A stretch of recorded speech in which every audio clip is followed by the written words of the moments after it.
মহাপুৰুষ শংকৰদেৱে কলম ধৰিছে কেনেদৰে কীৰ্তনৰ প্ৰথমটো পাঠ যদি চাই প্ৰথমটো পদত লিখিছে ঘোষাটো লিখাৰ পাছতে পদত আৰম্ভণি কৰিছে প্ৰথমে প্ৰণম ব্ৰহ্মৰূপী সনাতন সৰ্ব অৱতাৰৰ কাৰণ নাৰায়ণ 8টা শব্দত 2টা লাইনত গোটেই সমস্ত শাস্ত্ৰ সামৰি মাৰিছে সেইজন প্ৰভু ভগৱন্ত সনাতন কাৰণে সনাতন ধৰ্ম বাৰু জানক সেই সনাতন ধৰ্মৰ মূল শাস্ত্ৰ হৈছে গীতা ভাগৱত শাস্ত্ৰ উত্তম গীতা ভাগৱত ধৰ্মৰ উত্তম নাম দেৱৰ উত্তম দৈৱকী নন্দন চৰণে কৰো প্ৰণাম এই কথাখিনি আমি শেষ কৰিব ওলাইছোঁ যে মহাপুৰুষ মাধৱদেৱে সমস্ত শাস্ত্ৰ মন্থন কৰি সমস্ত শাস্ত্ৰবিলাকৰ পৰা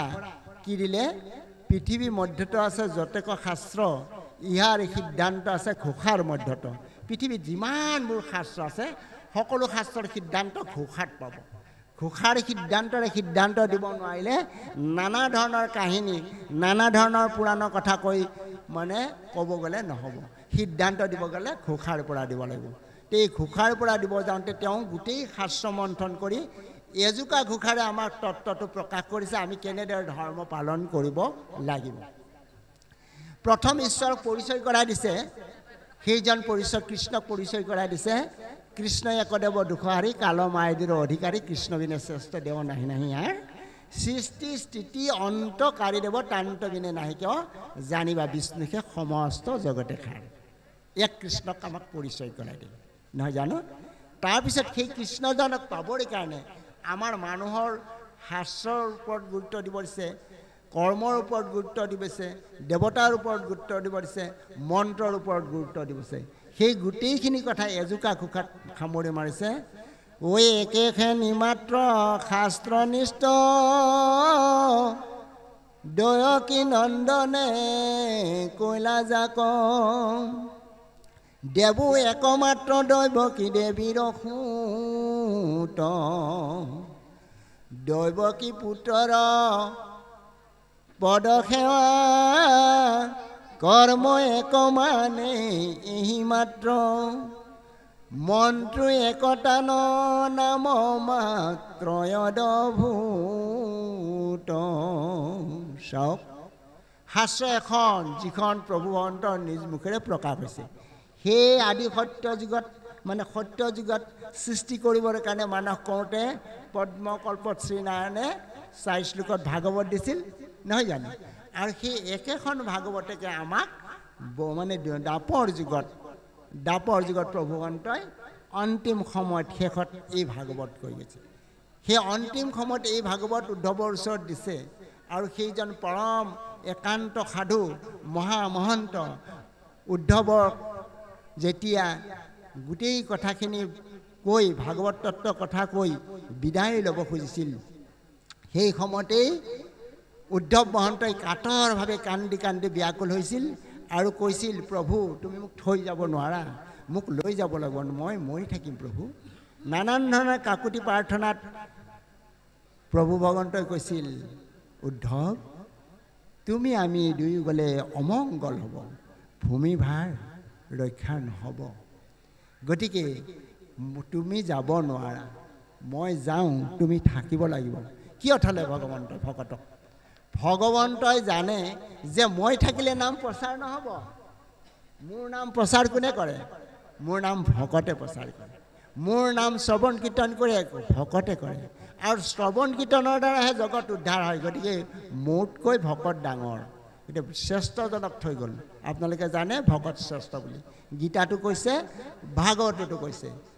ভগৱন্তই কৈছে ভকতকে হৃদি মোৰ ভকতকে প্ৰাণ ভকতত পৰ মই নিশ্চিন্ত হোৱান সিদ্ধান্ত ভগৱন্তৰ সেই উদ্ধৱ মহন্তক থৈ যাবৰ বেলিকা কাৰণ অতি কৰুণ অৱস্থাত এৰাব নোৱাৰি শেষত ক'লে যে উদ্ধৱ মই নাযাওঁ মই থাকিম সঁচা থাকিব বোলে এৰা থাকিম ক'ত থকা হ'ব বোলে এই মহাভাগৱতী মোৰ মূৰ্তি এই ভাগৱতৰ মাজতে মই থাকিম গতিকে এই ভাগৱতত মই আছোঁ তুমি চিন্তা কৰিব নাই সেয়ে এই ভাগৱত যোনে দৰ্শন কৰিব দৰ্শন কৰা মাত্ৰে পাপ বিনাশ সেৱা ধৰা মাত্ৰকে পাপ বিনাশ আৰু এই ভাগৱত শ্ৰৱণ আৰু কীৰ্তন কৰিলে সেইসকল মোৰ ওচৰলৈ আহিবলৈ সক্ষম। চাওক, এই ভাগৱতেই তেওঁৰ মহামূৰ্তি। সেইকাৰণে এই মহাভাগৱতৰ মহামূৰ্তিক আমি ভগৱন্ত পুৰুষক সেই ৰথত তুলি সেই সময়ত যাত্ৰা কৰাইছিল। আৰু কলি যুগে ভকতে এই ভাগৱতৰ মহামূৰ্তিকে ভাগৱত ভ্ৰমণ কৰাই একেই যাত্ৰা কৃষ্ণৰ মহামূৰ্তি। আৰু সেই ভাগৱত ভকতে কিয় থৈ গ'ল? ভকতেহে জগতখন উদ্ধাৰ কৰিব পাৰিব, সমস্ত জীৱকুলক উদ্ধাৰ কৰিব পাৰিব। সেই কথাষাৰ উদ্ধৱ মহন্তক ক'লে কেনেদৰে? অ' জয়িত থাকে মোৰ ভক্ত উদাৰ চৰিত্ৰ, কীট পতংগকো কৰয় পবিত্ৰ। য'ত মোৰ ভকত থাকে কীট পতংগকো পবিত্ৰ কৰে। এতিয়া আমাৰ সেই শ্লোকটোলৈ আকৌ পুনৰ গৈছোঁ। শাস্ত্ৰ প্ৰভু ভগৱন্তৰ মুখেৰে কোৱাখন শাস্ত্ৰ আৰু দৈৱকী নন্দন কৃষ্ণদেৱ পৰম দেৱতা আৰু কৰ্ম এইভাগেই কৰ্ম।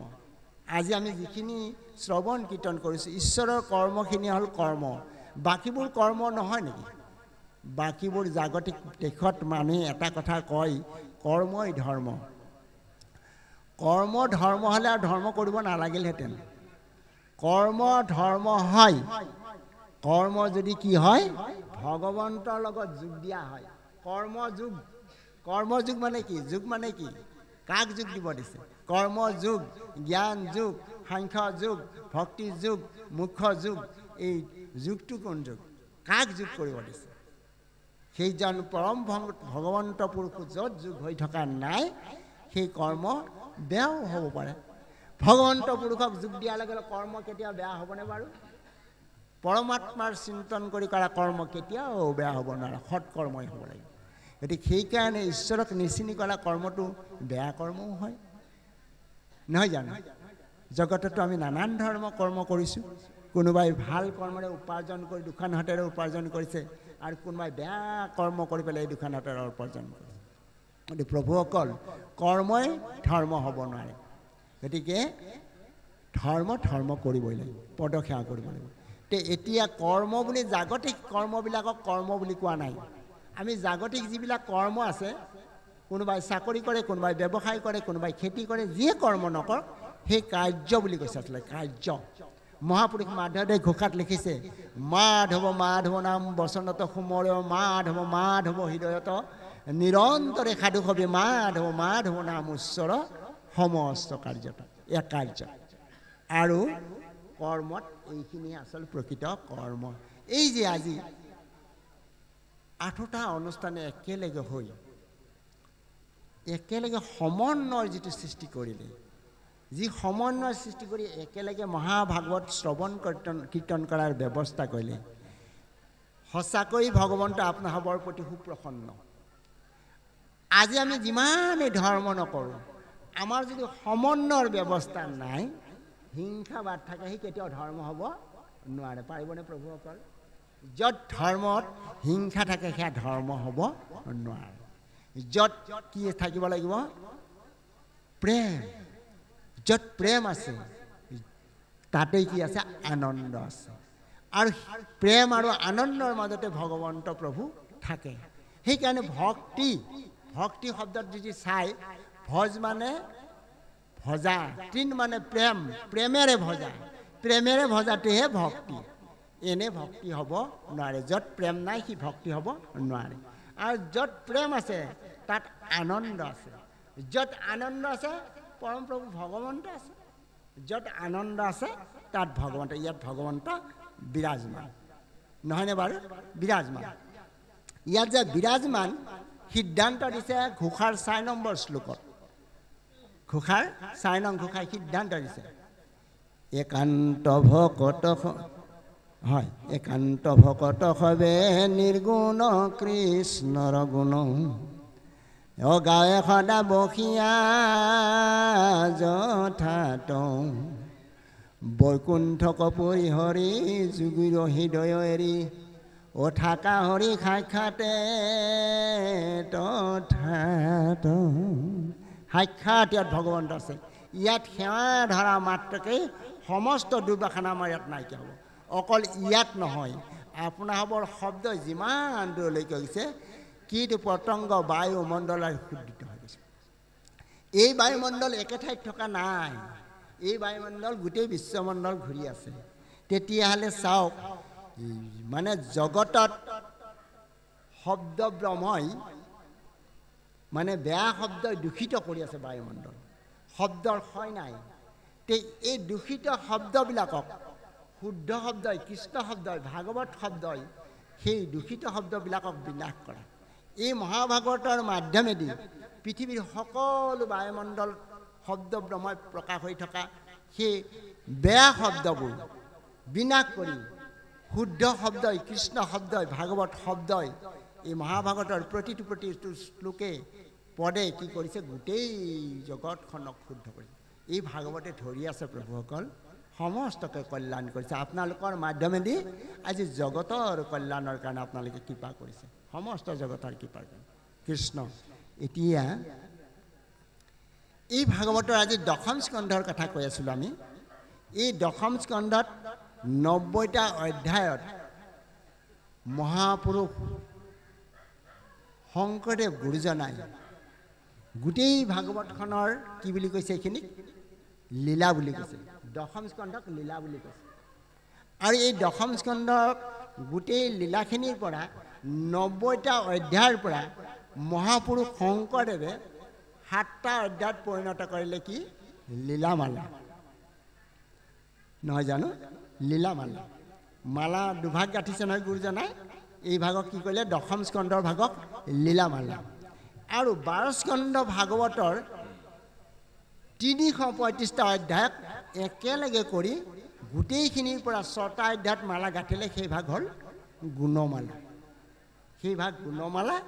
এই ভাগ কি কৈছে, লীলামালা। আৰু সন্ধ্যাৰ প্ৰসংগত, সেইকাৰণে সন্ধ্যাৰ প্ৰসংগত এই লীলামালা আৰু গুণমালা আৰু লীলামালা দুই ভাগ মালা ভগৱন্তক পিন্ধাব লাগে। ইমান সুন্দৰভাৱে আমাক ব্যৱস্থাবোৰ কৰি ৰাখিছে। বাৰু জানক, মহাপুৰুষ শংকৰদেৱে 7টা অধ্যায়ত লীলামালা লিখিব লগা হ'ল, কিন্তু মহাপুৰুষ শংকৰদেৱৰ প্ৰপন্ন শিষ্য মহাপুৰুষ মাধৱদেৱে এভাগী ঘোষাতে গোটেই দশম স্কন্ধ সামৰণি মাৰিছে।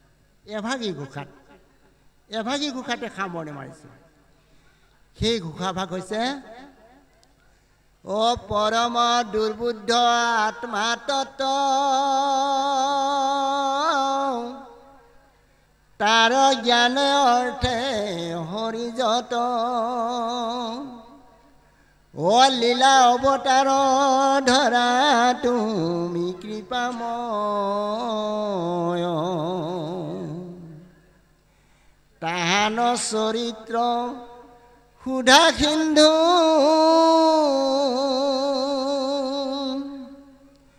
ও তাতে ক্ৰিয়া কৰি দীনবন্ধু, চাৰি পুৰুষাৰ্থ তিনৰ সমকৰ, চাৰি পুৰুষাৰ্থ তিনৰ সমকৰ, পৰম দুৰ্বুদ্ধ আত্মাতত্ত্ব। এই আত্মাতত্ত্বটো পোৱাৰ কাৰণে বৰ দুৰ্বুদ্ধ তত্ত্ব, বৰ সাংঘাতিক। এই আত্মাতত্ত্বটো পাবৰ কাৰণে কি সুন্দৰভাৱে আপোনালোকে দশমত পঢ়ি আছে। দশম তত্ত্বটো সেই কৃষ্ণ বিনা আৰু সকলো অসাৰ। সেই আত্মাতত্ত্ব প্ৰকাশ কৰাৰ লগে লগে কি কৈছে, সেই জ্ঞান পাবৰ কাৰণে প্ৰভু ভগৱন্তে সেই জ্ঞানৰ কাৰণে বোলে নানান ধৰণৰ লীলা অৱতাৰবোৰ কৰিছে। আৰু সেই লীলা অৱতাৰবোৰৰ পৰা আমাক কি দিছে, লীলা অৱতাৰবোৰ গাওঁতে গাওঁতে গাওঁতে কি হৈছে, তাহান চৰিত্ৰ সুধা সিন্ধু। সেই চৰিত্ৰবিলাকক সাগৰ বুলি কৈছে নহয় জানো, সুধা সিন্ধু। সেই সুধা মানে ভকতৰ কি সুধা আছে, ভকতৰ ভোক পিয়াৰ বেলেগ সুধা নাই, কৃষ্ণ নামৰ সুধা অৰ্থাৎ ভোক। ভকতৰ সেই সাগৰৰ সুধা আছে, চৰিত্ৰৰ সুধা। তাতে ক্ৰিয়া কৰি দীনবন্ধু, আজি আপোনালোকে যেনেদৰে এইকেইদিন গোটেইকেইদিন ক'ত ক্ৰিয়া কৰি আছে ভাগৱতত ক্ৰিয়া কৰে তাতে ক্ৰিয়া কৰি দীনবন্ধু চাৰি পুৰুষাৰ্থ মানৱ জীৱনৰ বস্তুটি হ'ল চাৰি পুৰুষাৰ্থ এই জীৱনটো আমাৰ চাৰি পুৰুষাৰ্থ দেহ নহয় জানো ধৰ্ম অৰ্থ কাম মুখ্য এই চতুৰ্বৰ্গ সাধনৰ দেহ এইটো চতুৰ্বৰ্গ সাধনৰ দেহ এই দেহটো মানে পাবলৈ ব্ৰহ্মাদি কৰি দেৱতাসকলেও বাঞ্ছা কৰি আছে যিটো দেহ পাবলৈ ব্ৰহ্মাদি দেৱসকলেও বাঞ্ছা কৰি আছে গতিকে কিমান ধন্য দেহ এটা আমি লাভ কৰিছোঁ যিটো দেহ পাবলৈ দেৱতাসকলেও বাঞ্ছা কৰে তেনেকুৱা এটা দেহ পাই আমাক বিফল কৰিবলৈ হাক দিছে কি কৰিব দিছে সেই বিফল কৰিবলৈ হাক দিয়াৰ কাৰণে এটাই যে মই ভাগৱত নপঢ়িলেও হ'ব মই এনেদৰে নাম প্ৰসংগ কৰিলে নকৰিলেও হ'ব আজি যে এই অনুষ্ঠানটো পাতিছে কোনোবাই সকলোৱে ইয়াত আহিব পৰা নাই নোহোৱাকৈ ঘৰৰ পৰা যিজনে আহিব পৰা নাই ঘৰৰ পৰা এই কাণখন দি এই মহাভাগৱত শুনি শ্ৰৱণ কীৰ্তন কৰি তৰি যাব পাৰে ব্যৱস্থা নহয়নে বাৰু এই ভাগৱত শ্ৰৱণ কৰা মাত্ৰকেই গতি সাধন কৰিব পাৰে বৈকুণ্ঠৰ কল্পতৰু ভাগৱত শাস্ত্ৰ ইহাৰ উত্তম ফল হৰিনাম মাত্ৰ হৰি নামে গতি হৰি নামে ভকতৰ কেৱল এই নামত ভকতি থকাজনে বৈকুণ্ঠৰ মহাভাগৱত শাস্ত্ৰ ধাৰণ কৰি আছে দুজনী য'তেই নাথাকক এই ভক্তি কৰিবলৈ আমি ভাবোঁ ভক্তি কৰিবলৈ যথেষ্ট কষ্ট কৰিব লাগিব নেকি বহুত জানিব লাগিব নেকি মহাপুৰুষ শংকৰদেৱে কলম তুলিছে প্ৰহ্লাদ চৰিতত কি বুলি ভক্তি কৰিবলৈ সিমান প্ৰয়োজন নাই ভক্তিত নালাগে দেৱ দিজৰি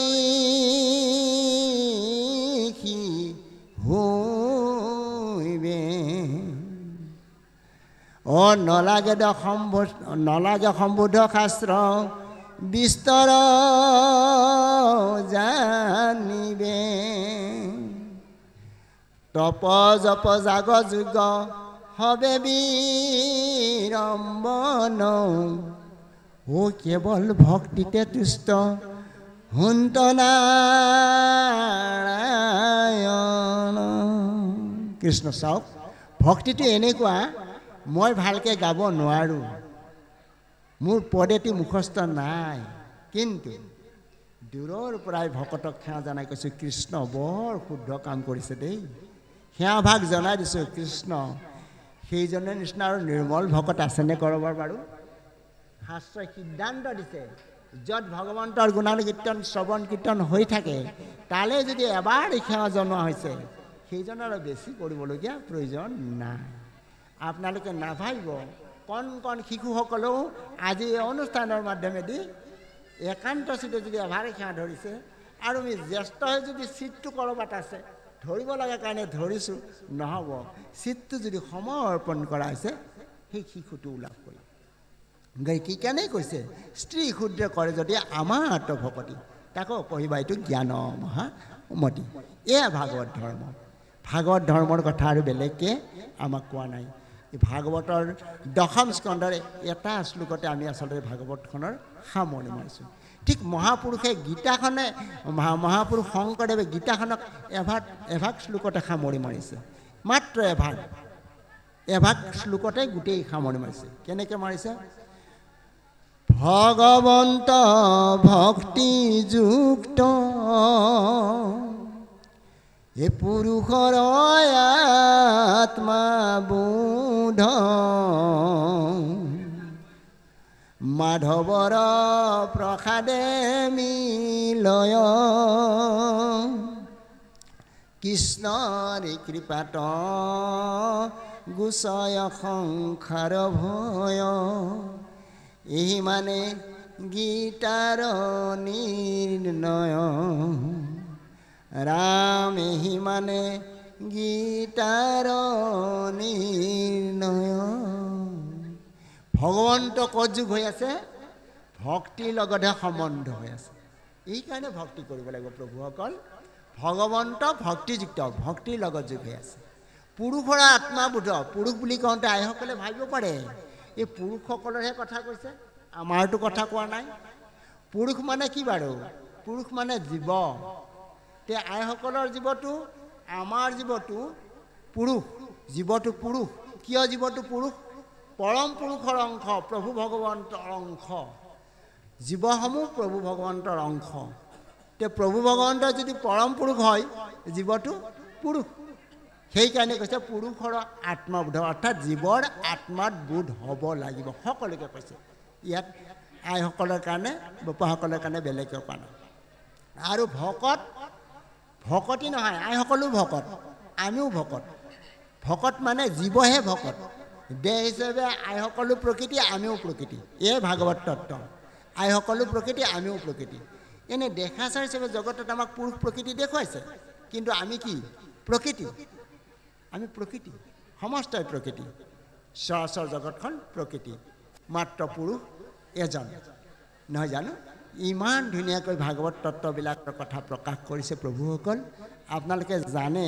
আমি জনা কথাখিনি কৈ হয়তো আজি আপোনালোকৰ সময় নষ্ট কৰিছোঁ বাৰু জানক সেইজন পৰম প্ৰভু ভগৱন্তক জানিবৰ কাৰণে ভকত বুলি উদ্ধৱ মহন্তক শ্ৰেষ্ঠতা প্ৰদান কৰিবৰ কাৰণে ভাগৱতৰ কথা কৈ আছোঁ প্ৰভুসকল এইটো একাদশলৈ গ'লোঁ মই আচলতে উদ্ধৱ মহন্তক কি কৰিব লগা হৈছে যে ভকতত পৰিণত কৰিবৰ কাৰণে গোপীসকলৰ ওচৰত পঠাব লগা আছে তে চাওক তেতিয়াহ'লে গোপীসকল শ্ৰেষ্ঠ ভকত ভাগৱতত যদি চাই গোপীসকল শ্ৰেষ্ঠ ভকত নহয় জানো আৰু সেই ভাগৱতৰ মাধ্যমত যদি দশম স্কন্ধত আপোনালোকে পঢ়ি গৈছে তাত ব্ৰাহ্মণসকলে যে যজ্ঞ কৰি আছিলে সেই যজ্ঞৰ স্থলীত বালক শিশুসকলক কৃষ্ণই যে দ্ৰব্য আনিবলৈ পঠাইছিলে যে যোৱাচোন ব্ৰাহ্মণসকলে যজ্ঞ কৰি আছে সেই যজ্ঞৰ পৰা আমাৰ ভোক লাগিছে তাৰ পৰা কিবা কিবি লৈ আহাগৈ দিব যোৱা কিন্তু ব্ৰাহ্মণসকলে কি কৰিলে বাৰু সেই গোপ বালকসকলক হোমৰ কৰণীৰে খেদিছে তোমালোকৰ কাৰণে ইয়াত যজ্ঞ কৰিছে যোৱা ইয়াৰ পৰা আঁতৰি যোৱা তেতিয়া তেওঁলোক আঁতৰি যোৱাত আকৌ কৃষ্ণক ক'লে হে ৰাখকা হে কৃষ্ণ আমাক ব্ৰাহ্মণসকলে একো নিদিলে নহয় খেদিহে দিলে হয় নেকি ঠিক আছে ব্ৰাহ্মণসকলে যজ্ঞ কৰি থাকক তোমালোকে সেই ব্ৰাহ্মণৰ ঘৰলৈকে আইসকলে ঘৰতে আছে তোমালোকে যোৱাচোন বাৰু এইবাৰ কি কৰে চাওঁ তেতিয়া সেই গোপবালকসকল ব্ৰাহ্মণসকলৰ ঘৰলৈ গ'ল আৰু গোপবালকসকলে গৈ ক'লে যে আই আমাৰ কৃষ্ণই আমাক পঠিয়াইছে তোমাৰ কি আছে আমাক দিবলৈ ৰ'বা আখৈ দৈ চিৰা যাৰ যি আছে যি পাৰে পিঠা পনা সকলোৱে টোপোলা বান্ধি গোপীসকলে আইসকলে অৰ্থাৎ ব্ৰাহ্মণীসকলে দিলে তেতিয়া এই কৃষ্ণই আনন্দ মনেৰে গোপ বালকসকলক কৈছে দেখিছা সেই ব্ৰাহ্মণীসকল গৃহতে থাকিয়ে মোক লাভ কৰিছে মোৰ প্ৰতি আনন্দ কৰিছে মোক দিবলৈ শিকিছে আৰু এই মহা অহংকাৰী ব্ৰাহ্মণসকলে যজ্ঞ কৰিও তোমালোকৰ নিচিনা বালকসকলক খেদি পঠিয়াইছে আৰু সেইখিনিকেই ভাগৱতৰ এই ব্ৰাহ্মণসকলৰ পত্নীসকলক লৈ মহাপুৰুষ শংকৰদেৱে পত্নী প্ৰসাদ নাটকখন লিখিছিল হয়নে বাৰু পত্নী প্ৰসাদ নাটকখন আৰু সেই পত্নী প্ৰসাদ নাটকত মানে ব্ৰাহ্মণীসকলক কৈছে ব্ৰাহ্মণসকলক তেওঁ লগৰীয়া ব্ৰাহ্মণবিলাকক কৈছে আৰু ইজন সিজন ব্ৰাহ্মণে অ হে মিশ্ৰ অ হে ভাৰতী উহি ব্ৰাহ্মণী খব কোনো শাস্ত্ৰই জানো নাই কোনো শৌচাচাৰো নাই তেওঁলোকৰ বেদশাস্ত্ৰ পাঠ জানই নাহি গতিকে বেদশাস্ত্ৰ পাঠ কৰিবও নাজানে কিমতে কৃষ্ণক ভেল উহি ব্ৰাহ্মণী হ'ব কৃষ্ণকে কিমতে ভেল উহি ব্ৰাহ্মণী হ'বতো আমাৰো জীৱনৰ ঠিক এতিয়া এই ব্ৰাহ্মণীসকলতকৈ আমাৰ জীৱন ঠিক এতিয়া চাওক তত্ত্বটো কি বুজালে ইয়াৰ পৰা মাত্ৰ প্ৰেম প্ৰভুসকল এই ভাগৱতৰ মাজত কোনে কি দিব পাৰিছে সেইটো ডাঙৰ কথা নহয় কোনোবাজনে ভাবিছে মই দিবলৈ লাজেই লাগিছে সকলোৱে বহুত বস্তু আগবঢ়াইছে কিন্তু মোৰ এই 20 টকা মই 20 টকা এটা আগবঢ়াব খুজিছোঁ আচলতে তাক কোনো লিখিবও নোৱাৰিব তথাপিও শ্ৰদ্ধা কৰি সেই 20 টকা দি পেলাই যদি সেৱা জনাইছে তাত সোমাইছে প্ৰেম তাত সোমাইছে ভক্তি তাত সোমাইছে শ্ৰদ্ধা এই শ্ৰদ্ধাবিহীন কেতিয়াও ভক্তি হ'ব নোৱাৰে প্ৰেমবিহীন কেতিয়াও ভক্তি হ'ব নোৱাৰে সেইকাৰণে প্ৰভুসকল আপোনাৰ হ'বলৈ শেষ বাণীটো আমি এৰিব বিচাৰিছোঁ এই ভাগৱত দৰ্শন কৰিবলৈ হ'লে এই ভাগৱতৰ মাধ্যমেদি কৃষ্ণক পাবলৈ হ'লে কৃষ্ণক পোৱা ৰাস্তা এটা দিছে কিন্তু কৃষ্ণক বিচাৰি ফুৰিলে নাম গাই থাকিলেও কৃষ্ণক পোৱা নাযায় ভাগৱতে সিদ্ধান্ত দিছে কৃষ্ণক পাবলৈ ৰাস্তা আছে সেই ৰাস্তাটো কি দিছে বাৰু কৃষ্ণক পাইবে ক জানা ভকতেহে পন্থ ইহাক কহে গীতা ভাগৱত গ্ৰন্থ কৃষ্ণক পাবলৈ হ'লে ভাগৱতৰ মানে মাধ্যমেদি কি পাব লাগিব ভকতক লগ পাব লাগিব ভকত অবিহনে কৃষ্ণ পোৱা নাযায় এতিয়া সেই কথাখিনিকে কৃষ্ণই ইমান সুন্দৰকৈ কৈছে যে সেই ভকতক পাবলৈ হ'লে কি কৰিব লাগিব মহাপুৰুষ মাধৱদেৱে ঘোষাত লিখিলে কি লিখিলে সাধু সংগ অনুসৰা শ্ৰৱণ কীৰ্তন কৰা পৰিহৰা পাখণ্ড আচাৰ আমাৰ হৃদয়ত থকা সাধু সংগবিলাক লওঁতে যিদিনাখনে এই সাধু সংগ লওঁতে শ্ৰৱণ কীৰ্তন কৰোঁতে আমাৰ ভিতৰত থকা কেইটামান বেয়া বস্তু আছে অৰ্থাৎ ৰিপু আৰু সেই ৰিপুবিলাকত মানে জৰ্জৰিত হৈ পেলাই আমাৰ ইন্দ্ৰিয়বিলাক সেই ৰিপুবিলাকৰ প্ৰতি ধাউতি হৈ যায় আৰু ইন্দ্ৰিয়বিলাকে মনটোক ঠেলি লৈ যায় তে ৰিপুৱে ইন্দ্ৰিয়বিলাকক বশীভূত কৰে আৰু মনক বশীভূত কৰে কি কৰে ইন্দ্ৰিয়বিলাক ওলোটাকৈ সেইকাৰণে শৰণ ল'বলৈ আমাক দিছে কেনেদৰে যে কায় বাক্য মনে কৈছিলেনে সুদৃঢ় বিশ্বাসে সখী লৈতো আমাক এই কায় আৰু বাক্য আমাক শৰণ ল'বলৈ দিয়া যিহেতুই হৈছে এই মন যিদিনাখনে ভগৱন্তৰ চৰণত আমি অৰ্পণ কৰিলোঁ অৰ্পণ কৰা দিনাখনৰ পৰা সেই মনে যেতিয়া কায়টোলৈ ইয়ালৈ আহিলোঁ আৰু বাক্য যেতিয়া কৃষ্ণ কৃষ্ণ ক'বলৈ ল'লোঁ তেতিয়াই সেই ৰিপুবিলাক ভকতৰ লগত থাকোঁতে কি হ'ব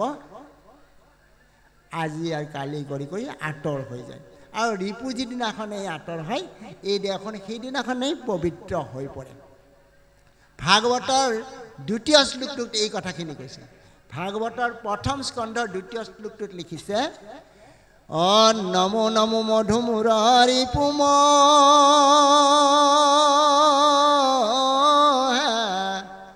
হৰি অয় অন্তজু তম আতি হৈ যা স্মৰি স্মৰণ কেতিয়া হয় শ্ৰৱণ কীৰ্তন হ'লে স্মৰণ হ'ব সেইকাৰণে শ্ৰৱণ কীৰ্তন কৰিব লাগে আৰু এই শ্ৰৱণ কীৰ্তন কৰোঁতে যেতিয়া ঘৰলৈ গৈ শুনিম ভাবিম স্মৰণ কৰিম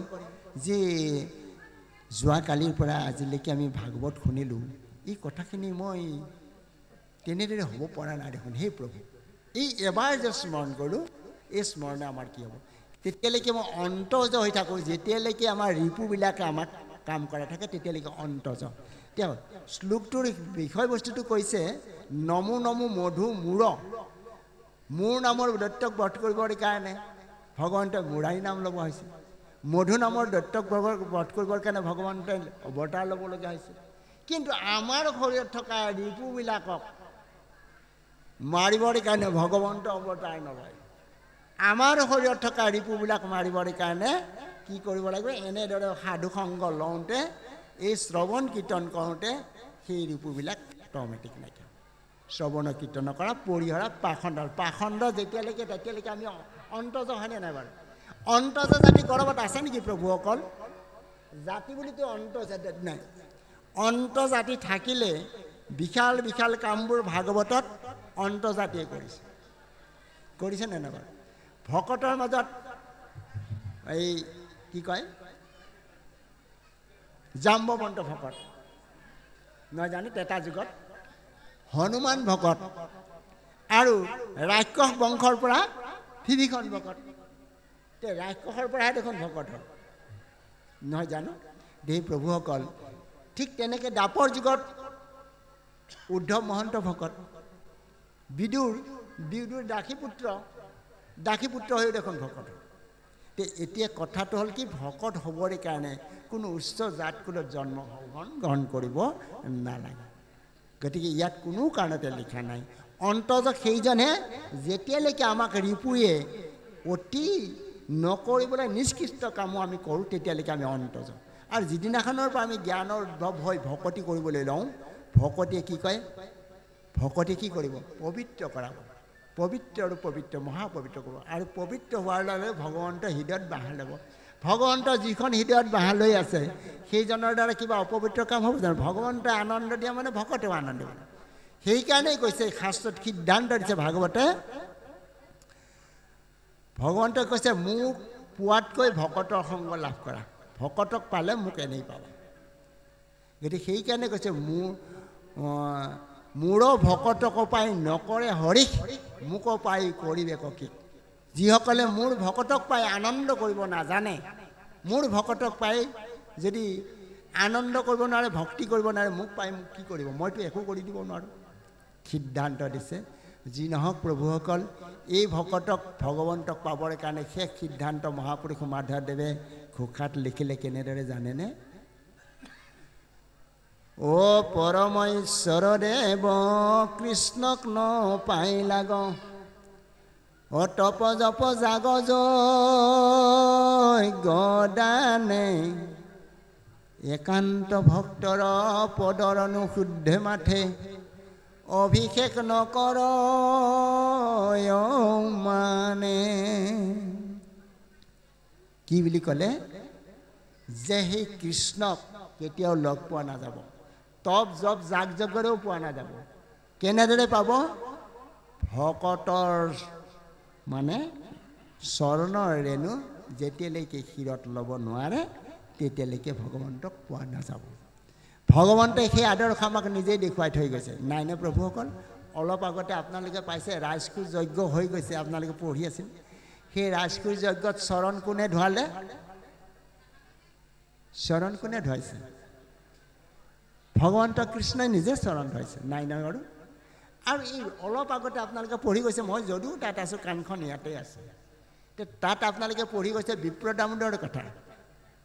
নহয় জানো সেই বিপ্ৰ দামোদৰৰ চৰণ ধুৱাইছেনে প্ৰভু ভগৱন্তই চৰণ ধুৱাইছে এয়া ভগৱন্তই নিজেই ভকতৰ চৰণ ধুৱাইছে এতিয়া এয়া আমাক সকলো দেখুৱাই থৈ গৈছে সকলো ৰীতি নীতি যিটো কৰিবলগীয়া জগতত শিকিবলগীয়া ভগৱন্তই মানে নৰতনুদেহ লাভ কৰি সকলো আমাক দেখুৱাই থৈ গৈছে এতিয়া তেওঁ কৰা কাৰ্যখিনিৰে আমি কাৰ্য কৰি যাব লাগিব এই হৈছে ভাগৱত ধৰ্ম ভাগৱত ধৰ্মৰ আৰু বিশেষকৈ বেলেগকৈ কোৱা নাই ভাগৱত ধৰ্মৰ মূল বস্তুৱে হৈছে শ্ৰৱণ আৰু কীৰ্তন সেই সিদ্ধান্তটো ক'ত দিছে সিদ্ধান্ত দিছে দ্বিতীয় যদ্যপি ভকতি নৱবিধ মাধৱৰ শ্ৰৱণ কীৰ্তনতাটো মহাশ্ৰেষ্ঠতৰ শ্ৰৱণ কীৰ্তনেই শ্ৰেষ্ঠতৰ বুলি দ্বিতীয় স্কন্ধত কৈছে তৃতীয় স্কন্ধত কি বুলি ক'লে তৃতীয় স্কন্ধত ভক্তি যুগৰ কথা ক'ব যাওঁতে কপিল প্ৰভুৱে সিদ্ধান্ত দিলে কি বুলি সিদ্ধান্ত দিলে এনেদৰে হে মা দেৱহতীক কৈছে ভক্তি যুগত ভক্তি তিনি গুণৰ পৰা উৎপত্তি হৈছে আমাৰো তিনি গুণৰ পৰা ভক্তি উৎপত্তি তে তিনি গুণৰ পৰা তিনিকৈ 9 গুণ ভক্তি আৰু 9কৈ 81 ভক্তি হে মা এই 81 ভক্তি সগুণ এই সগুণটো পৰিহাৰ কৰা মা ভক্তি মাত্ৰ এবিধ সেই হৈছে নিৰ্গুণ নিৰ্গুণত কৰিও আশ্ৰয় গতিকে নিৰ্গুণত আশ্ৰয় কৰা মা আৰু সেই নিৰ্গুণতহে মোক পাবা সেই নিৰ্গুণটো কোনটো শ্ৰৱণ আৰু কীৰ্তন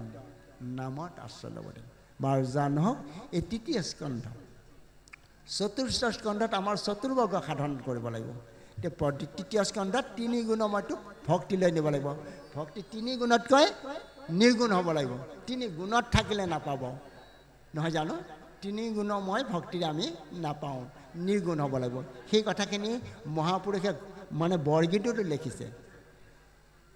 ও তুমি প্ৰভু নিৰ্গুণ গুণ ৰখি মানাই নিৰ্গুণ হুয় জীৱ হুহি গুণ গাই প্ৰভু ভগৱন্ত নিৰ্গুণ কিন্তু গুণৰ সীমা নাই গোটেই গুণৰ কথা প্ৰকাশ কৰিছে য'ত নেকি গুণমালা হৈছে কিন্তু নিৰ্গুণ হৈ জীৱ সেই গুণ গায় ভকতসকলে নিৰ্গুণ হৈ পেলাই সেয়া গান গাব লাগিব তেতিয়াহে আমি ভগৱন্তক প্ৰাপ্তি হ'ব পাৰিম এইবোৰ তত্ত্ব ধৰণে প্ৰকাশ কৰিছে এই তত্ত্বৰ দ্বাৰাই এই মাধ্যমৰ দ্বাৰা আমি ভকতি কৰিব লাগিব প্ৰভুসকল আৰু আপোনাৰবৰ নিচিনা একান্ত ভকতৰ চৰণ আমি সেৱা নধৰাকৈ ভক্তি কৰিব নোৱাৰোঁ চৰণৰ ধূলি নোপোৱালৈ ভগৱন্তক নাপাওঁ এই সিদ্ধান্ত শেষভাৱে দিছে আৰু ভগৱন্তক পাই সমস্ত জগতখনৰ দুখেই দুখ এই দুখৰ পৰা পৰিত্ৰাণ পাই দুখৰ ওপৰত নাচি থাকিব পৰা ব্যৱস্থাটোৱে দিলে প্ৰভু ভগৱন্ত ভক্তিৰ মূল বস্তু শৰণ ভাগৱতৰ মূল বস্তুটি হ'ল শৰণ এই শৰণত সুন্দৰকৈ 6 নম্বৰ ঘোষাতে ভাগৱতক সিদ্ধান্ত দিছে কি শৰণক আশ্ৰয় দিছে কেনেদৰে যিটোজনে শুদ্ধভাৱে হৰিত শৰণলৈ হৰিগুণ গায় শুদ্ধভাৱে হৰিক সুহিদ বুলি আছে হৰিক সুহিদ বুলি ভাবিব লাগিব হৰিৰ প্ৰসাদে সিটো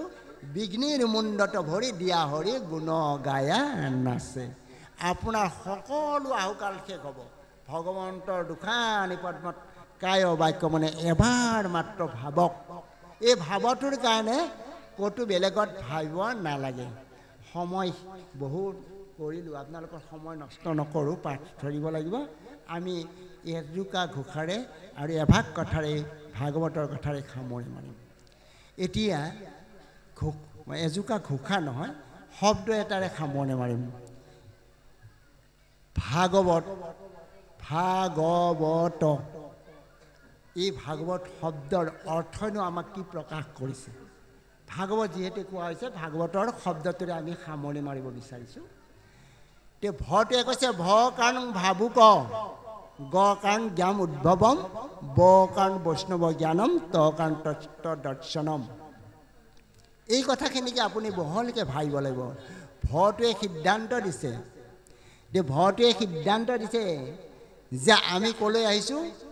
ভৱ সংসাৰলৈ আহিছোঁ এই ভৱ সংসাৰৰ পৰা পৰিত্ৰাণ পাবলৈ আমি কি কৰিব লাগিব এবাৰ ভাবিব লাগিব কি ভাবিব লাগিব যে আমাক কোনে পঠিয়ালে ক'ৰ পৰা আহিলোঁ কিয় আহিলোঁ ভাগৱতৰ সেই প্ৰশ্ন পৰীক্ষিত সেই কথাখিনি ভাবিব লাগিব আৰু ভাবোঁতে আপুনি কাক পাব সেইজন পৰম প্ৰভু ভগৱন্তক পাব ভটোৱে চাওকচোন ভাবিবলৈ দিলে ভৱ সংসাৰলৈ আহিছোঁ আৰু ভগৱন্তৰ কথা ক'লে এতিয়া ভগৱন্তৰ কথাটো কৰিব লাগিব কেনেকৈ ভাবিব লাগিব মহাপুৰুষ মানে মাধৱদেৱে সামৰণি মাৰিছে গোটেই ঘোষাখন সামৰণি মাৰিব ওলাইছে শেষৰ খেদত লিখিছে কি বুলি হে ভাৱক ভাই ভজ ভগৱন্ত ভক্তি ভাৱে ভাৱক কৈছে হে ৰাভাই ভাবা কি ভাবা ভগৱন্তক ভাবা ভগৱন্তক কেনেদৰে ভাবা ভক্তিভাৱেৰে ভাবা ভক্তিভাৱেৰে ভাবিলেই নহ'ব কি কৰিব লাগিব ভক্তিভাৱেৰে ভজিবও লাগিব চাওক এটা ভ শব্দত কিমান তথ্য সোমাই আছে সেইজন প্ৰভু ভগৱন্তক ভক্তিভাৱেৰে ভজিব পাৰিলে এই ভৱ সংসাৰৰ পৰা অনায়াসে তৰিব পাৰিব তে এই ভাৱাখিনিৰ পৰা কি হ'ব আপোনাৰ জ্ঞানৰ উদ্ভৱ হ'ব জ্ঞান উদ্ভৱম তে জাগতিক জ্ঞান নহয় এইটো পৰমাৰ্থিক জ্ঞান আধ্যাত্মিক জ্ঞান তাকেই ভাগৱত বোলা হৈছে জাগতিক জ্ঞান সৰুৰ পৰা এটি শিশুৱে যি কৰিব লাগে কেনেদৰে খাব লাগে কি লাগে সকলোৱে জানে কিন্তু আধ্যাত্মিক জ্ঞানৰ প্ৰতি ভাবিব লাগিব দৰ্শন ল'ব লাগিব সাধুসংগ ল'ব লাগিব কিন্তু এতিয়া সেই গটোৱে কৈছে কি বুলি কৈছে গ কাৰণ জ্ঞান উদ্ভৱম কি জ্ঞান আধ্যাত্মিক জ্ঞান যি আধ্যাত্মিক জ্ঞানৰ দ্বাৰা কি হয় মানে গতি সাধন কৰিব পৰা যায় গতিশীল হ'ব পৰা যায় মনন কৰিব পৰা যায় সেইকাৰণে জ্ঞানটো কি হ'ব লাগিব আমাৰ ভাৱৰ দ্বাৰা সেই জ্ঞানৰ উদ্ধৰ্ধলৈ গুচি যায় সেইকাৰণে বাকী চৰাচৰ জগতৰ জীৱবিলাকৰ জ্ঞান আছে কিন্তু তেওঁলোকৰ ভাবিব পৰা জ্ঞান নাই তেওঁলোক কি জ্ঞান আছে খাবলৈ লাগে সতি সন্তান জন্ম দিব লাগে নহয় জানো আৰু কি কৰিব লাগে নিদ্ৰা তেওঁলোকৰো আছে আৰু ভয় তেওঁলোকৰ আছে আহাৰ নিদ্ৰা মৈথুন ভয় এই চাৰিটা তেওঁলোকৰো আছে আমাৰো আছে পাৰ্থক্য ক'ৰবাত আছে নেকি নাই পাৰ্থক্য আছে ক'ত আছে মহাপুৰুষ মাধৱদেৱে লিখিলে বিষয় সম্বন্ধ সুখ সমস্ত জনিতে পায় হৰি সেৱা একো স্থানে নাই হৰিৰ সেৱাৰ যোগ্য কেৱল মনুষ্যতনো জানি ফুৰা হৰি গুণগান এই যে আপোনালোকে আয়োজন কৰিছে। এই হৰিগুণৰ আয়োজন, ভাগৱতৰ আয়োজনৰ মাধ্যমেদি মনুষ্য জীৱন সাৰ্থক কৰাই নহয়, প্ৰভু ভগৱন্তক প্ৰাপ্তি হৈ জীৱন ধন্য কৰি গতি সাধন কৰিব লাগিব। ক'ত গতি সাধন কৰিব লাগিব? য'ৰ পৰা আহিছিলোঁ তালৈ, যাতে ৰাস্তা ভুল নহয়, সেই জ্ঞান পাব লাগিব। আৰু সেই জ্ঞান লাভ কৰাৰ লগে লগে কি জ্ঞান বুলি কৈছে? সেইটো বৈষ্ণৱ জ্ঞান। সেইটো কি জ্ঞান বুলি কৈছে? বৈষ্ণৱ জ্ঞান। সেই বৈষ্ণৱ জ্ঞানটোৰ অৰ্থটো কি? বিষ্ণু জানন্তি বৈষ্ণৱ। বিষ্ণুক যিয়েই বুজি পালে, যিয়েই জানিলে, সেইটোৱেই বৈষ্ণৱ। আৰু সেই বিষ্ণুক জনাৰ লগে লগে, বৈষ্ণৱ হোৱাৰ লগে লগে কি হোৱা যায়? তত্ত্ব দৰ্শনম। তত্ত্বই কৈছে তত্ত্ব দৰ্শনম। কি তত্ত্ব দৰ্শনম? যে কৃষ্ণই যে সমস্ত জগতৰ সাৰ। আজি দিনত পঢ়ি থাকোঁতে তেতিয়া মই ইয়াত আছিলোঁ, পৰম তত্ত্বটো কৈ গৈছে যে কৃষ্ণক জনাটোৱে হৈছে পৰম তত্ত্ব। এই তত্ত্বটো লাভ কৰিব পৰাটোৱে হৈছে পৰম তত্ত্ব, নহয় জানো? গতিকে সেইকাৰণে সিদ্ধান্ত দিছে মহাপুৰুষ মাধৱদেৱে, বেদে, ৰামায়ণে, পুৰাণে, ভাৰতে আদি মধ্য অৱসানে কৃষ্ণকে মাত্ৰ কহয় নিশ্চয় জানা তত্ত্বই মানে কৃষ্ণক জনাটোৱে হৈছে পৰম তত্ত্ব। এই তত্ত্ব দৰ্শনম যেতিয়াই হয়, সেইজন মহাভাগৱতত পৰিণত হয়। এই মহাভাগৱতত পৰিণত হ'বৰ কাৰণে আমাক কি দিছে?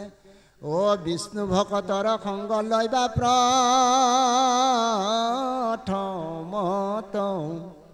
অ' গুৰু মানি শুশ্ৰূষা কৰিবা ভাল মত। কি সুন্দৰভাৱে আপোনালোকে দেখোন, আমি অহাৰ পৰা দেখিছোঁ কণ কণ শিশুৰ পৰা স্ত্ৰী বাল্য বৃদ্ধৰ পৰা সকলোকে আপ্যায়ন কৰাই আছে। যোনে যেতিয়া যি খাব বিচাৰিছে, যেনেকৈ আসন দিব লাগে, যেনেকৈ বহুৱাব লাগে, সকলোৰে মুখত এটাই মাত মধুৰ বচন, মধুৰ বচন। সেই ভাগৱত বেলেগ ভাগৱত নহয়, সমস্তকে বিশেষত। বাকীবিলাকক বিষ্ণু বুদ্ধি কৰিব দিলে, নহয় জানো? বাকীবিলাকক বিষ্ণু বুদ্ধি কৰিব দিলে, কিন্তু মনুষ্য কি বুলি কৈছে? বিশেষত মনুষ্যগণক কৰিবা বিষ্ণু। বিশেষভাৱে কৈছোঁ যে মনুষ্যগণক বিষ্ণু বুদ্ধি কৰাৰ দৰকাৰ। আৰু এই মনুষ্যগুণ হৈ পেলাই ভক্তি কৰিবলৈ যায়, আমাৰ মাজত কি হৈছে বাৰু? হিংসাবাদ হয়। কেনেকুৱা? ধৰ্মৰ নামত কাৰো ধৰ্মক কোনেও হিংসা কৰিব নাপায়, শাস্ত্ৰত লিপিবদ্ধ কৰা আছে। মহাপুৰুষ শংকৰদেৱেও তাকেই কৈছে, অ' পৰৰ ধৰ্মক নিহিংসিবা কদাচিত। কোনে কেনেদৰে লাভ কৰিব সেই কথা কোনেও নাজানে। গতিকে সেইকাৰণে কাৰো ধৰ্মৰ প্ৰতি কোনেও হাত নিদিব। পৃথিৱীত বিভিন্ন ধৰ্ম আছে, কিমান হাজাৰ ধৰ্ম আছে, কিন্তু সেই হাজাৰ ধৰ্মৰ ভিতৰত 11টা শ্ৰেষ্ঠ ধৰ্ম আছে। সেই 11টা শ্ৰেষ্ঠ ধৰ্মৰ ভিতৰত কিন্তু পৃথিৱীৰ ভিতৰত শ্ৰেষ্ঠ ধৰ্ম ভাগ হৈছে সনাতন ধৰ্ম। সনাতন ধৰ্মৰ পৰাই বাকীবোৰ ধৰ্মৰ উৎপত্তি। আৰু পৃথিৱীৰ ভিতৰত শ্ৰেষ্ঠ শাস্ত্ৰ হৈছে গীতা ভাগৱত। গীতাখন পৃথিৱীত এতিয়ালৈকে 126টা ভাষাত অনুবাদ হৈ আছে। 126টা ভাষালৈ অনুবাদ হৈছে পৃথিৱীত। আৰু এই ভাগৱতখন আজি আমি ভাৰতবৰ্ষ কিয় দুৰ্বল হ'লোঁ? পৃথিৱীৰ ভিতৰত আটাইতকৈ দেশ, শুদ্ধ দেশ, আটাইতকৈ ধনী দেশ কোন হ'ব লাগে? ভাৰতবৰ্ষ। এই ভাগৱত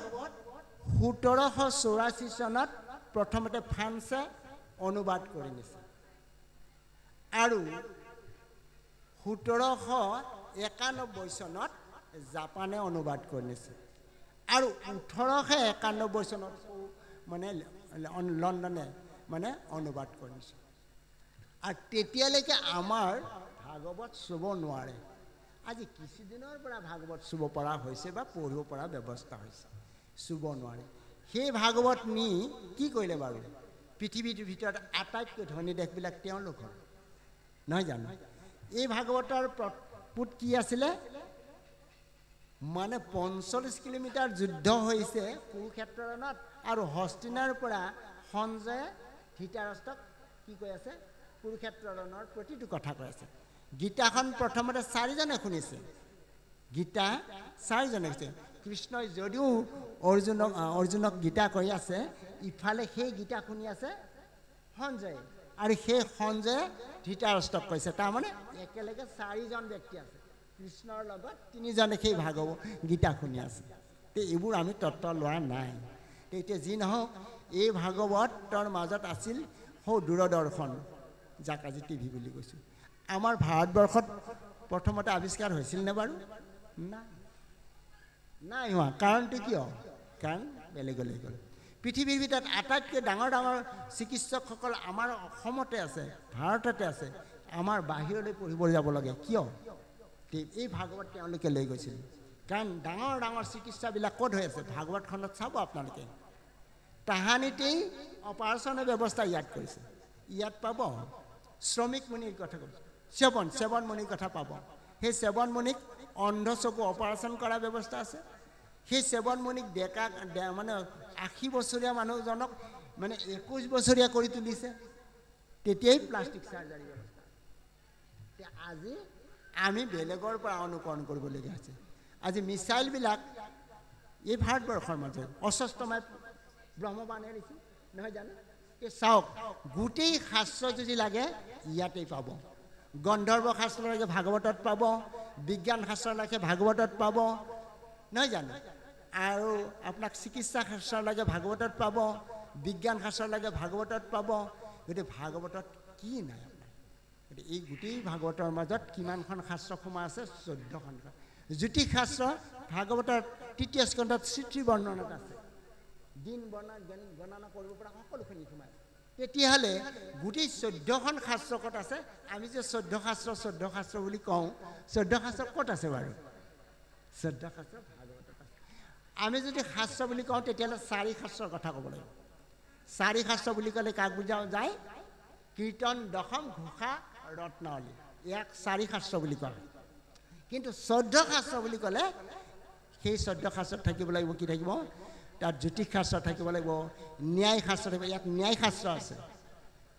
ন্যায় ইয়াত আছে সোমাই আছে এতিয়া আজি যিটো আইন কানুন ইয়াত আছে ভাগৱতত এতিয়া এই গোটেই শাস্ত্ৰখিনি ইয়াত আছে বৰ যি নহওক আমাৰ কওঁতে দীঘলীয়া আছে আমাৰ ক্ষমা কৰিব আমি শেষৰ ফালে ভাগৱতৰ কথাখিনি ইমানতে সামৰিম বুলি ভাবিছোঁ আৰু অসুবিধা হ'ব নেকি আমাৰো সময় হৈছে আপুনি জানিছে গতিকে শেষত আমি এই মহাভাগৱতৰ কথা আমাৰ সামান্য জ্ঞানেৰে কওঁতে অনেকখিনি নিশ্চয় অপৰাধ হৈছে আমি সিমান জ্ঞানী নহয় আপোনালোকৰ আগতেই কৈছোঁ যে আজি আপোনালোকে ধৰি লওক আটাইতকৈ মূৰ্খ মানুহ এজনক লগ পাইছে অজ্ঞান মানুহ এজনক ভৱিষ্যতে কোনোজনে আপোনালোকে লগ নোপোৱা মানুহ এজনক লগ পাইছে যিজনে একোৱেই নাজানে বাৰু জান হওক আপোনালোকৰ চন্তত ঠাই দিব শেষত এই মহাভাগৱত আপোনা হওক কিন্তু কাৰণ যিয়ে সমস্ত ভাগৱত ধাৰণ কৰি আছে এই যে শ্ৰৱণ কৰিছে আই বাপ ল'ৰা ছোৱালী কি কৰি আছে বাৰু কৃষ্ণ কথা শুনি আছে কৃষ্ণ কথা শুনোতে কোনফালে কৃষ্ণ প্ৰৱেশ হৈ আছে বাৰু কৰ্ণ পথেদি কৃষ্ণ প্ৰৱেশ হয় ভগৱন্তৰ প্ৰৱেশ দ্বাৰ এইখন ভগৱন্তৰ প্ৰৱেশ দ্বাৰ আৰু ওলোৱা দুৱাৰখন এইখন গতিকে সেইকাৰণে প্ৰভুসকল শেষত ভাগৱত মহাভাগৱত আপোনাৰ হ'বৰ কাৰণে এই কৰ্ণখন যাতে সদায় শুদ্ধ কৰি ৰাখে আৰু ওলোৱা ৰাস্তাটো অৰ্থাৎ কৃষ্ণ কথা কোৱা এই মুখখনক অৰ্থাৎ জিভা বুলি কৈছে প্ৰথমতে ইয়াত মহাপুৰুষ মাধৱে জিভা বুলিও কৈছে জিভাখনক মানে এনেকুৱাকৈ প্ৰাৰ্থনা জনাইছে হে কল্যাণী জিভাক কৈছে তুমি মোক কৃপা কৰা যাতে তোমাৰ মধুৰ বচনবিলাক মই প্ৰকাশ কৰিব পাৰোঁ এতিয়া এই মধুৰ বচন প্ৰকাশ কৰা এই দুৱাৰখন যাতে পবিত্ৰ কৰি ৰখা হয় তাৰ কাৰণেও সেৱা ধৰিলোঁ আৰু এই হৃদয় ভাণ্ডাৰটো যাতে পবিত্ৰ মহাপবিত্ৰ কৰি ৰাখিব পৰা যায় য'ত নেকি ভগৱন্তই যাতে কি কৰিব পাৰে আনন্দ কৰিব পাৰে যিজন প্ৰভু ভগৱন্তৰ নাম সহজানন্দ সকলোৱে যাতে সহজতে আনন্দ হৈ থাকিব পাৰে সহজানন্দ হৰি স্বৰূপানন্দ আপোনাৰ স্বৰূপটো যাতে ভগৱন্তৰ দৰে হৈ থাকে স্বৰূপানন্দ হৰি হৃদয় আনন্দ গোটেই হৃদয়খন যাতে আনন্দৰে হৈ থাকে এই হৃদয় আনন্দ হ'লে কি হ'ব আপোনালোক প্ৰত্যেকে পৰমানন্দ হ'ব সহজানন্দ হৰি স্বৰূপানন্দ হৃদয় আনন্দ হৰি পৰমানন্দ এই পৰমানন্দত উদ্ভাসিত হওক মহাভাগৱতৰ জয় হওক মহাভাগৱতৰ সমস্ত হৃদয় প্ৰকাশ হওক আৰু এই মহাভাগৱতৰ শ্ৰৱণৰ মাধ্যমেৰে সমস্ত জগতৰ পৰা কল্যাণ সাধন কৰি সমস্তৰে অমৰত্ব লাভ কৰি প্ৰভুৱন্তৰ দুখানি চৰণৰ প্ৰাপ্তি হওক তাৰে কামনাৰে আমি ইমানতেই এই ভাগৱতৰ সামৰণি মাৰিছোঁ।